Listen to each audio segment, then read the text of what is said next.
Hello everyone, welcome back to my YouTube channel. तो अभी हम लोग सेमेस्टर 1 का पेपर 4 का एक इम्पॉर्टेंट टॉपिक करने वाले हैं, दैट इज़ सिलेबस और करिकुलम में हम लोग डिफरेंस समझेंगे कि सिलेबस और करिकुलम में डिफरेंस क्या है। ठीक है। और नेक्स्ट चीज़ ये कि हम लोग ने प्रीवियस लेक्चर में पाठ्यक्रम को समझ चुके हैं, करिकुलम को बहुत अच्छे से समझे हैं। ठीक है। तो अगर अभी तक आप चैनल वीडियोज़ नहीं देखे हैं करिकुलम का, तो आप पहले करिकुलम का वीडियो देखिए, देन जाके आप अगर ये देखेंगे तो आपको डिफरेंस और भी क्लियर हो जाएगा और भी समझ में आएगा।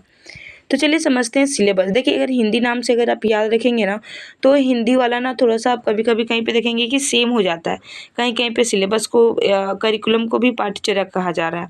ठीक है। तो इसमें कंफ्यूज नहीं होना, आपको पूरा इंग्लिश नाम याद रखना है। ठीक है, करिकुलम और सिलेबस। तो चलिए सिलेबस समझते हैं कि किसी भी विद्यालय या विश्वविद्यालय में एक नियम के साथ प्रदान की जाने वाली शिक्षा और उसकी सामग्री को सिलेबस कहते हैं। समझ गए? सिलेबस किसको कहते हैं?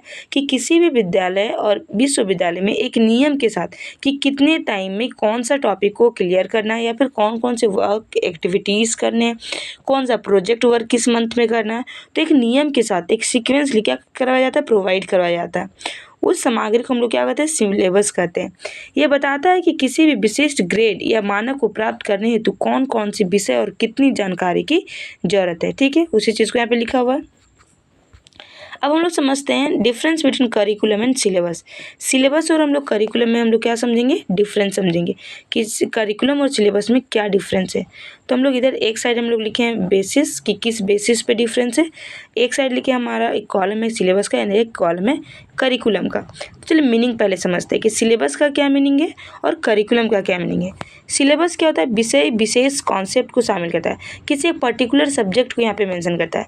लेकिन जो करिकुलम होता है एक कोर्स में पढ़ाई जाने वाली संपूर्ण कंटेंट।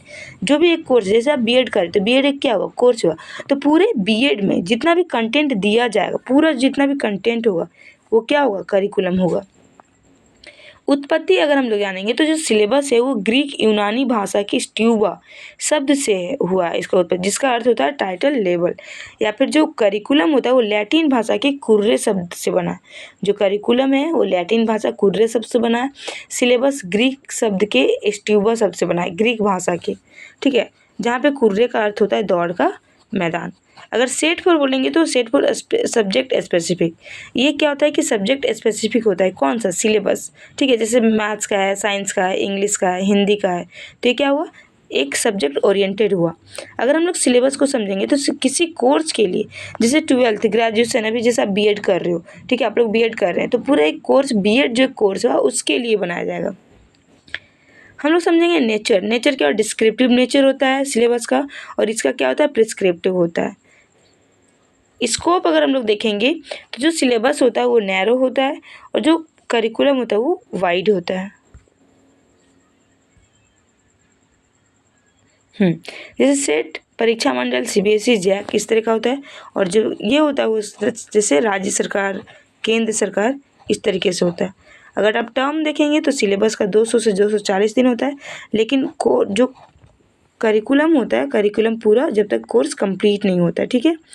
डिपेंडेंसी अगर हम देखेंगे तो ये शिक्षक की जो सिलेबस है वो शिक्षक की योग्यता पर और ज्ञान पर ये करता है, लेकिन जो करिकुलम होता है वो सभी शिक्षक के लिए क्या होता है, सेम होता है।